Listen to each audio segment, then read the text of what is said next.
First contact at Fort Hope. The ancient pines of the Pacific Northwest swayed beneath a star-studded sky as 12-year-old Luna Martinez traced constellations with her father's old telescope. Fort Hope Research Base sprawled behind her, its reinforced walls and gleaming laboratories a stark contrast to the pristine wilderness surrounding it. Her parents, both leading scientists at the facility, were working late again, leaving Luna to her favorite pastime of stargazing from the observation deck. A brilliant streak of light caught her attention, different from the usual satellites and shooting stars she documented in her observation journal. This light pulsed with an otherworldly blue glow, growing larger by the second. Luna's heart raced as she realized it wasn't burning up in the atmosphere. It was maintaining a controlled descent. The object crashed in the forest 3 miles from the base, the impact sending a shockwave that rattled the observation deck's windows. Without hesitation, Luna grabbed her emergency pack, a gift from her mother that contained first aid supplies, water, and a satellite phone, and headed for the maintenance tunnel she discovered during her countless explorations of the base. 30 minutes later, Luna approached the crash site. What she found made her question everything she thought she knew about the universe. The vessel, roughly the size of a small bus, bore no resemblance to any human aircraft. Its surface rippled like liquid metal, and despite the crash, it appeared largely intact. But what truly caught her attention was the figure lying unconscious beside it. The being was humanoid but clearly alien. Its skin had a subtle iridescent quality, shifting between deep blue and violet. Intricate patterns that seemed to glow from within traced across its body, and what Luna first thought was clothing appeared to be some kind of biomechanical suit that moved with each breath. Luna's first aid training kicked in. She approached carefully, remembering her mother's words. Science isn't about fear, it's about understanding. The alien's chest moved in a regular pattern, suggesting it was breathing, though more rapidly than a human would. Using her first aid kit scanner, another of her mother's innovations, Luna detected life signs, albeit in patterns she'd never seen before. The alien's eyes snapped open, revealing pupils that shifted like liquid mercury. Luna froze, but maintained her calm. "I'm here to help," she said clearly, holding up her hands in what she hoped was a universal gesture of peace. "You're injured, but you're safe." To her amazement, the alien responded with a series of musical tones that seemed to resonate in her mind rather than her ears. Gradually, the tones transformed into recognizable words, as if the alien was learning English in real time through some unknown technology. "I am Commander Vix of the Stellaris Exploration Fleet," the alien managed, its voice carrying an ethereal quality. "Your approach lacks fear, unexpected, given our intelligence on your species." Luna smiled, kneeling beside the injured alien. "Well, your intelligence might need updating. I'm Luna, and I've got a lot of questions about where you came from. But first, let's take care of your injuries." As Luna began applying basic first aid, guided by both her training and Vix's instructions about their physiology, she noticed the alien studying her with increasing curiosity. "You are young," Vix observed. "Yet you show remarkable competence." "My parents are scientists at Fort Hope," Luna explained, carefully cleaning a wound that leaked bioluminescent fluid. "They believe knowledge is the best cure for fear. They've taught me that understanding different perspectives is crucial for progress." Vix's expression shifted in what Luna interpreted as surprise. "Perhaps we were wrong about humanity's readiness for contact. Our council believed your species too volatile, too divided. Yet here you are, a young one, demonstrating wisdom beyond our expectations." Luna worked in silence for a moment, processing this revelation. Sometimes it takes a child's eyes to see past old prejudices, she finally said, repeating one of her father's favorite phrases. "Adults often overthink things. They see threats where there might be friends." As if on cue, the sound of approaching vehicles echoed through the forest. Luna recognized the distinctive hum of the base's security teams. She stood, positioning herself between Vix and the approaching forces. "I need you to trust me," she said firmly to the alien commander. "Like I trusted you." When the security teams arrived, they found an unexpected scene. A young girl standing protectively before an injured alien, her posture resolute. Captain Sarah Chen, head of base security and Luna's unofficial aunt, was the first to lower her weapon. "Luna Martinez," Sarah said, a mix of exasperation and pride in her voice. "Somehow I'm not surprised you're at the center of humanity's first alien contact." Luna grinned. "Well, someone had to start somewhere. Besides, Commander Vix needs medical attention, and I think their ship's technology could teach us a lot. That is," she turned to the alien, "if you're willing to trust us as much as I trusted you." Vix managed to stand, their bioluminescent patterns brightening. "Your young one has shown us that perhaps there is more to humanity than our reports suggested. If she represents your potential, then yes, we have much to learn from each other." As medical teams cautiously approached and Luna's parents were summoned from their labs, Luna couldn't help but feel that this was just the beginning. Sometimes the biggest changes in history started with the smallest acts of kindness, and tonight, beneath the star-filled sky of the Pacific Northwest, humanity had taken its first step into a larger universe, all because a young girl chose understanding over fear. The bridge between worlds. Dawn broke over Fort Hope as Luna sat cross-legged on the floor of the newly established First Contact Lab, watching in fascination as Commander Vix manipulated a holographic display that seemed to float in midair. In the weeks since the crash, the base had transformed into a hub of unprecedented scientific collaboration. Luna's parents, Dr. Elena and Dr. Marcus Martinez, worked alongside Stellaris engineers to understand the principles behind their advanced technology. "Your written language is remarkably inefficient," Vix observed, their bioluminescent patterns shifting in what Luna had learned to recognize as amusement. "Yet your spoken languages carry such emotional depth." Fascinating contradictions. Luna pulled out her tablet, showing Vix a collection of Earth's writing systems. "We have lots of different ways to communicate. Some of our oldest writing looks more like your patterns." She pointed to examples of ancient hieroglyphs and ideographs. "See, humans and Stellaris might not be so different after all." Across the lab, Elena Martinez paused her analysis of the Stellaris ship's hull material to watch her daughter. The girl had become an unexpected bridge between the two species, her natural curiosity and openness breaking down barriers that might have taken adults months to navigate. "The quantum resonance patterns are unlike anything we theorized," Marcus commented, examining data from the ship's propulsion system. "It's as if they found a way to harmonize with space-time itself." Vix glided over to the research station, their movements fluid and graceful despite their still healing injuries. "Your understanding of quantum mechanics is admirable, but you approach it too rigidly. Your mathematics seeks to command nature rather than dance with it." Luna perked up at this. "Like music. Mom, remember when you showed me how sound waves can make patterns in sand? Maybe the stellar ships work like that, but with space itself." The adults in the room paused, looking at Luna with varying degrees of surprise. Elena's eyes widened with sudden understanding. "Of course, we've been thinking about quantum fields all wrong. We're trying to force them into our mathematical framework when we should be looking for their natural resonance patterns." Before they could explore this insight further, alarms blared throughout the facility. Captain Chen's voice came over the intercom. "All personnel to secure stations. We have multiple unidentified objects entering the atmosphere. Pattern matches Stellaris signatures, but not friendly ones."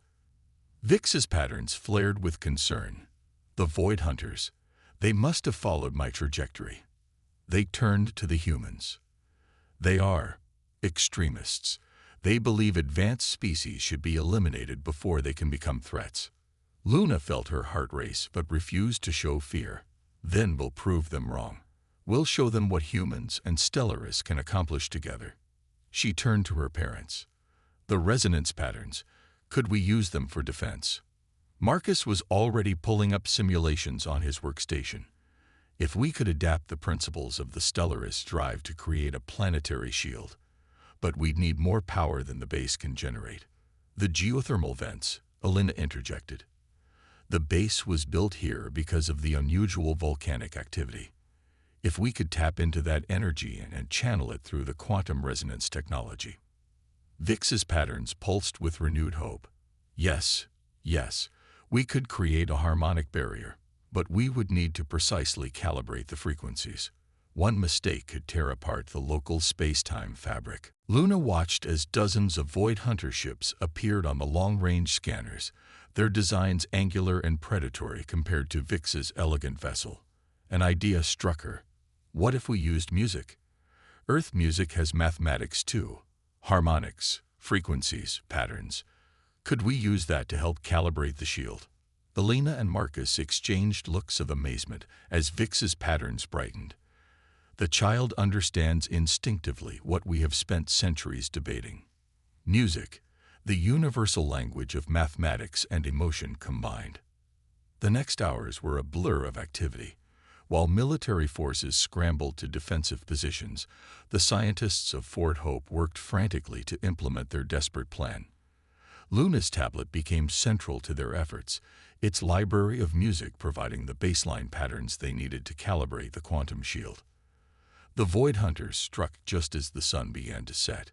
Their energy weapons lit up the sky like artificial lightning, but they found their attacks absorbed and redirected by an invisible barrier that pulsed in time with a symphony of Earth's greatest compositions merged with Stellarist harmonic patterns. From the control center, Luna watched in awe as the shield not only protected the base, but began to resonate with the volcanic energy beneath them, creating stunning auroral patterns that danced across the sky. The Void Hunters' weapons became part of the harmony, their destructive energy transformed into light and sound that strengthened the very shield they tried to destroy. Look, Luna pointed to the displays. The patterns, they're creating new music. Indeed, the interaction between Earth's music, Stellarist harmonics, and the Void Hunters' attacks had created something entirely new, a melody that seemed to speak of unity, transformation, and hope. The Void Hunters, faced with the futility of their assault and perhaps touched by the beauty of what they witnessed, began to retreat. Their ships pulled back one by one until only the glow of the shield's auroral display remained. Captain Chen's voice came over the intercom again, this time filled with wonder. All threats neutralized. I never thought I'd say this, but we just won a battle with music. Vix placed a gentle hand on Luna's shoulder, their patterns matching the shield's glow. Your species continues to surprise us. You took our technology and saw not just its practical applications, but its potential for beauty. Perhaps this is why the Void Hunters fear you, not for your capacity for violence, but for your ability to transform it into something magnificent. Luna smiled up at the alien who had become her friend. That's what humans do best. We take differences and find ways to make them work together. Like a symphony. As the shield continued its ethereal display, humans and Stellarists gathered to watch, their differences forgotten in the face of what they had created together. In the end, it wasn't advanced weapons or military might that had saved them, but the combination of human creativity and Stellarist wisdom, bridged by a child's ability to see connections that adults might have missed. And somewhere in the vast darkness of space, the new melody they had created continued to ripple outward, carrying a message of hope to any who might be listening. Shadows of War. 3 months after the first Void Hunter attack, Fort Hope had evolved into Earth's premier center for human Stellarist cooperation. The successful defense using harmonized shields had drawn more Stellarist scientists and diplomats to Earth, eager to explore this new approach to technology. But with them came troubling news from across the galaxy. Luna sat in the newly constructed Harmony Chamber, a vast circular room where humans and Stellarists worked together to expand their shield technology. The chamber's walls displayed real-time data from both species' sensor networks, showing disturbing patterns of Void Hunter movement throughout the galaxy. They're not just attacking randomly anymore, Luna observed, pointing to a holographic star map. "Look at the pattern. They're systematically targeting both human and Stellaris outposts, always striking where our peoples are working together." Commander Vix, now Earth's official Stellaris ambassador, studied the pattern with concern. Their bioluminescent markings had grown more complex over the months, incorporating hints of human artistic elements, a visible sign of how the two species were influencing each other. "The Void Hunters are adapting," Vix confirmed. "They've realized that our combined strength poses a greater threat than either species alone. They seek to sever our connections before they grow stronger." Dr. Elena Martinez entered the chamber, carrying new sensor data. "We've detected unusual quantum disturbances near Jupiter's orbit. The Void Hunters appear to be building something big." Luna felt a chill run down her spine. She had learned to trust her mother's instincts, and the worry in Elena's voice was clear. "They're planning something worse than direct attacks, aren't they?" "A quantum severance device," said a new voice. Luna turned to see Lyra, a young Stellaris scientist who had become one of her closest friends. Lyra's patterns glowed with a mix of fear and determination. "Our deep space probes detected similar constructions near our homeworld. They're trying to create artificial barriers between our species, walls in space-time itself." Captain Chen, who had been quietly monitoring the situation, stepped forward. "Can they do that? Create barriers that would prevent our species from reaching each other?" Marcus Martinez joined the group, his tablet displaying complex calculations. "Theoretically, yes. By manipulating quantum fields on a massive scale, they could create regions of space where our normal methods of travel become impossible. They're trying to quarantine us from each other." Luna moved to the center of the chamber, where a three-dimensional model of the solar system floated. "But we've learned so much about quantum harmonics. Couldn't we use that knowledge to prevent this?" Vix's patterns brightened, their equivalent of a smile. Once again, the young one sees to the heart of the matter. "Yes, we could potentially disrupt their efforts, but it would require perfect synchronization between our technologies." "More than that," Lyra added, her patterns shifting to match Vix's enthusiasm. "It would require a deep understanding of both human and Stellaris approaches, the mathematical precision of human science combined with the harmonic intuition of our people." Luna watched as her parents exchanged knowing looks. Over the past months, they had discovered that human mathematics and Stellaris harmonics complemented each other in unexpected ways. Human logic helped focus the intuitive Stellaris approach, while Stellaris creativity helped humans break free from rigid thinking. "We'll need to act fast," Captain Chen warned. "Our latest intel suggests the Void Hunters are accelerating their timeline. They could activate their devices within days." The chamber erupted into activity. Teams of humans and Stellaris began working together, combining their knowledge in ways that would have seemed impossible just months ago. Luna moved between groups, her unique perspective helping bridge gaps in understanding. "What if we turned their own technology against them?" Luna suggested, remembering how they had transformed the Void Hunters' weapons during the first attack. "If they're trying to create barriers, maybe we could reshape those barriers into connections instead." Elena's eyes lit up, like converting a wall into a door. The energy they're using to separate could become the very thing that brings us closer together. Lyra's patterns swirled with excitement. "Yes, and we could use the harmonic principles we developed for the shields. Instead of creating a defensive barrier, we create a resonant field that transforms their separating force into a connecting one." The next 48 hours were intense. While Void Hunter ships gathered near their construction sites, the combined teams at Fort Hope worked tirelessly to develop their countermeasure. Human computer models merged with Stellaris harmonic visualizations, creating new ways of understanding space-time itself. Luna, despite her youth, became crucial to the effort. Her ability to see connections between human and Stellaris perspectives helped the teams overcome numerous obstacles. Where adults might get stuck in their traditional ways of thinking, Luna's fresh outlook suggested novel solutions. Finally, as the Void Hunters began powering up their devices, Fort Hope was ready. The combined human-Stellaris fleet moved into position, led by ships equipped with the new harmonic converters. At their heart was a revolutionary system that merged human precision with Stellaris intuition.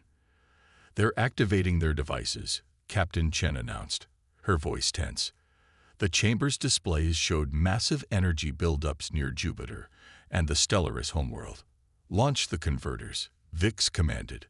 "Let us show them that their efforts to divide will only bring us closer together." The effect was immediate and stunning.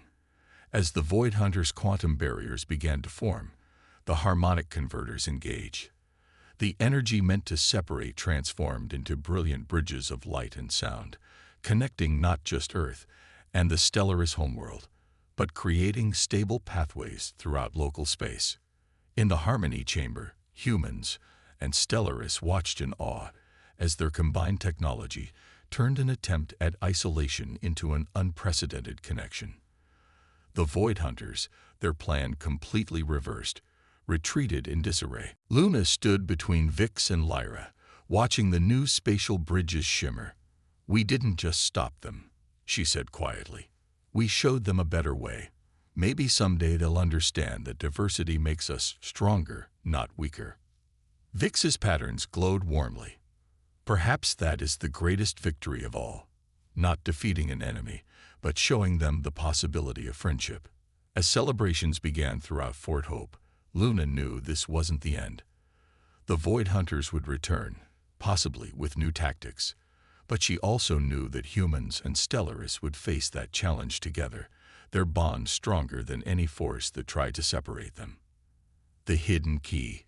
Deep within Fort Hope's expanded research complex, Luna studied ancient star charts that the Stellaris had shared with Earth. The charts, rendered in stunning holographic detail, showed something peculiar, patterns of stellar formations that seemed too precise to be natural. But what caught her attention even more was how these patterns resembled the bioluminescent markings of the Stellaris themselves. "Lyra," Luna called to her friend who was analyzing data nearby, "have your people always had these specific pattern formations in their bioluminescence?" The young Stellaris scientist moved closer, her own patterns shifting thoughtfully. "Our historical records show our markings have evolved over millennia, but the basic structures remain consistent. Why do you ask?" Luna manipulated the holographic display, overlaying the star patterns with images of Stellaris markings from different eras. "Look at this. The stellar formations match your ancestral patterns almost exactly. That can't be coincidence." Commander Vix, who had been quietly observing their work, suddenly straightened. Their patterns flared with intense recognition. "By the ancient lights, how did we never see this before?" Dr. Elena Martinez entered the room, carrying new sensor data from the quantum bridges they'd created from the Void Hunters' failed barrier technology. "See what? What have you found?" Luna quickly shared her discovery, explaining how the seemingly random patterns in both the stars and Stellaris biology might be connected. "Mom, remember how we used music and harmonics to transform the Void Hunters' weapons? What if these patterns are like a bigger version of that? A massive harmonic structure built into the galaxy itself." Elena's eyes widened as she began to understand the implications. A galaxy-wide harmonic network, but who could have created something on that scale? And why? "The predecessors," Vix said solemnly, their patterns pulsing with ancestral memory. "Our legends speak of those who came before, who shaped the stars themselves. We always thought these were just myths, but perhaps." The room fell silent as the magnitude of the discovery sank in. If Luna was right, the galaxy itself might be an instrument, one that could be played if they understood the right harmonics. Dr. Marcus Martinez burst into the room, his face urgent. "The Void Hunters, they're back. But this time they're different. Our sensors show they've somehow tapped into the quantum bridges we created. They're using our own technology against us." Security alerts blared throughout the facility. Captain Chen's voice came over the intercom. "All personnel to battle stations. Multiple Void Hunter fleets detected approaching both Earth and the Stellaris homeworld. They're using some kind of enhanced quantum technology we've never seen before." Luna looked at the star charts, then at the patterns on Vic's and Lyra's skin. The Void Hunters don't understand what they're dealing with. They're trying to use harmonics like a weapon, but that's not what they're meant for. These patterns, they're not about division or destruction. They're about connection. Explain, Vix urged, their patterns intensifying with interest. The predecessors didn't create this network to control or destroy. Luna continued, her voice growing more confident. They created it to unite, to help species find each other and work together. That's why the Stellaris evolved with these patterns. You were meant to discover this, to help other species understand it. Elena and Marcus exchanged looks of amazement as they began to see the possibilities. The Void Hunters' attempts to separate species might have inadvertently helped activate part of this ancient network, but they were using it incorrectly, forcing harmonics that were meant to flow naturally. We need to get to the harmony chamber, Luna declared. If we can use the combined knowledge of humans and Stellaris to tap into this network properly, we might be able to show everyone a better way. The group rushed to the chamber, where teams of humans and Stellaris were already monitoring the approaching Void Hunter fleets. The massive displays showed the enemy ships emanating distorted harmonic patterns, creating destructive interference in the quantum bridges. Luna took her place in the center of the chamber, surrounded by the best minds of both species. The Void Hunters are trying to play a symphony with clenched fists, she said. Let's show them how it's really done. Working together, humans and Stellaris began to align their technologies with the newly discovered galactic harmonics. Human mathematics helped decode the precise frequencies hidden in the star patterns, while Stellaris intuition guided how these frequencies should flow together. As the Void Hunters launched their attack, something extraordinary happened. The harmonic network, dormant for eons, began to respond. Stars pulsed with new light, quantum bridges transformed into flowing rivers of energy, and even the Stellarists themselves found their bioluminescent patterns synchronizing with the galaxy's ancient song. The Void Hunters' weapons, designed to tear space apart, instead became part of a greater harmony. Their destructive energy was absorbed and transformed, feeding into the network they had unwittingly helped awaken. In the harmony chamber, Luna watched in awe as new connections formed throughout local space. The patterns weren't just connecting humans and Stellaris anymore. They were reaching out to other species, other worlds, revealing a galaxy far more interconnected than anyone had imagined. This is what the predecessors wanted. Vix breathed, their patterns dancing with the universal harmony.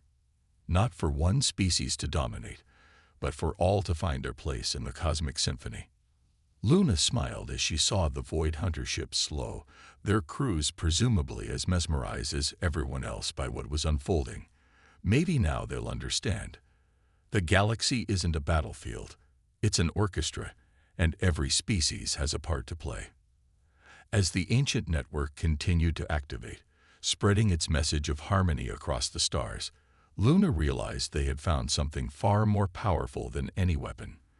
They had discovered the key to unlocking the galaxy's greatest secret, that in the end, unity was not just a choice, but the very foundation of existence itself. Unity's dawn. The newly awakened harmonic network pulsed through space like a living thing, its patterns visible from Fort Hope's observation deck, where Luna stood with her growing family of both humans and Stellaris. 2 weeks had passed since the discovery of the predecessor's grand design, and the galaxy was transforming in ways no one could have predicted. Void Hunter ships still hovered at the edges of both human and Stellaris space, but they no longer appeared threatening. Instead, they seemed to be studying the harmonic patterns with growing fascination. Some had even initiated tentative communication, their rigid worldview shaken by the revelation of the galaxy's true nature. Their leaders are requesting a meeting, Captain Chen announced, joining the group. They say they've been listening to the music of the spheres. As they put it, it's changed them.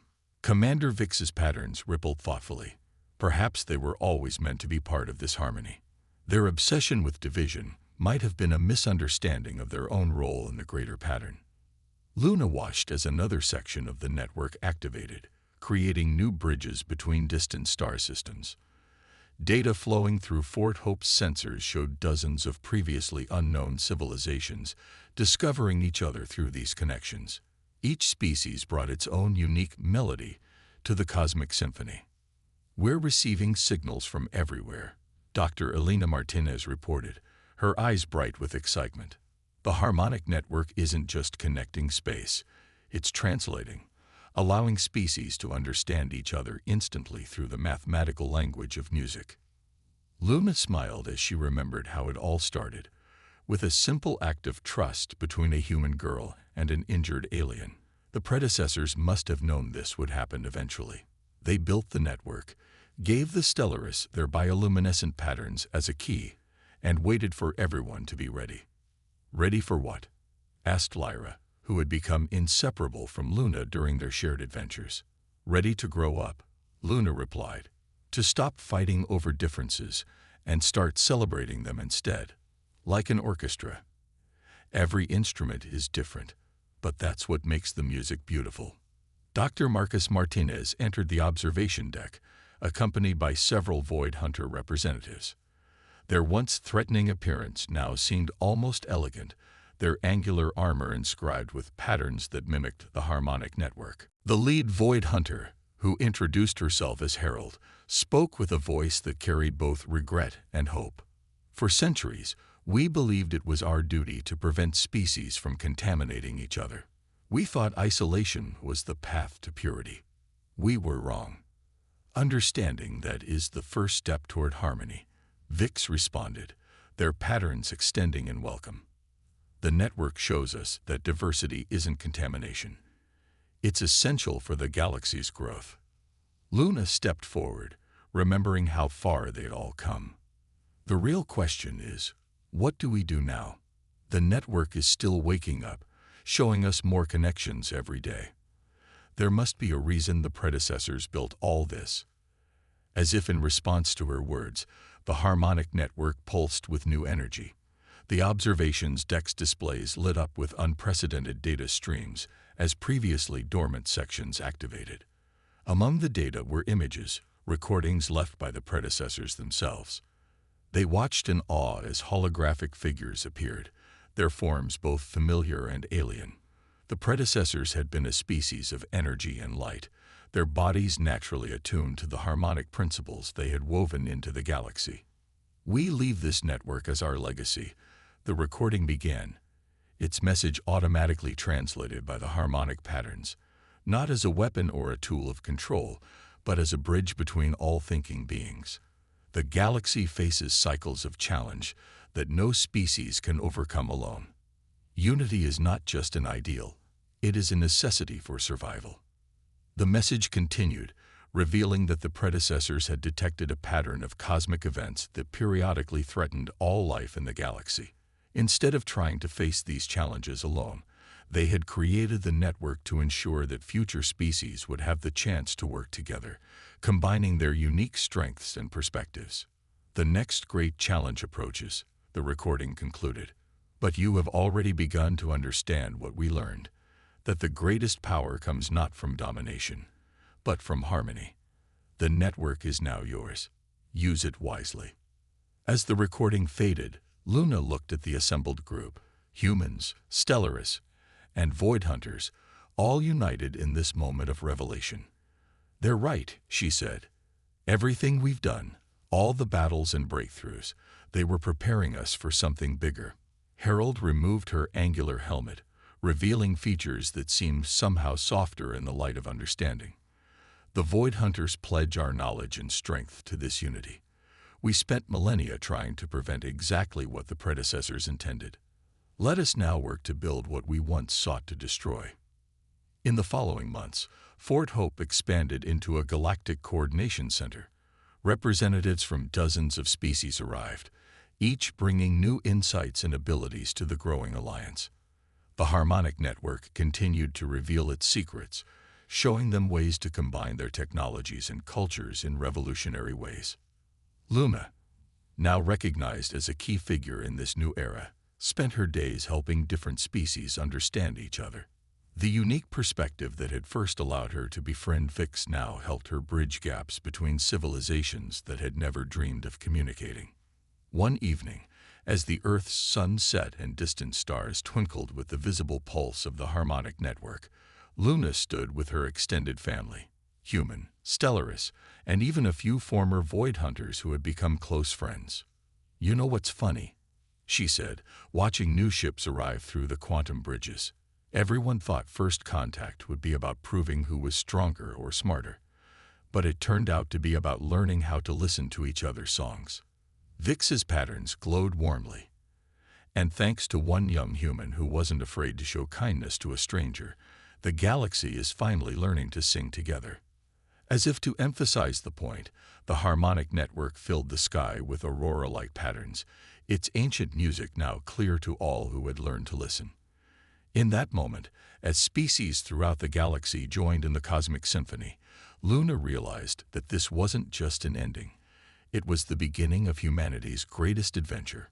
The stars themselves seemed to pulse with promise, their light carrying the message of unity to every corner of space. And somewhere, perhaps, the predecessors were watching, satisfied that their legacy had finally found its way into worthy hands. The galaxy was awakening to a new dawn, one where differences were celebrated, understanding was treasured, and harmony was not just a dream, but a reality written in the very fabric of space itself.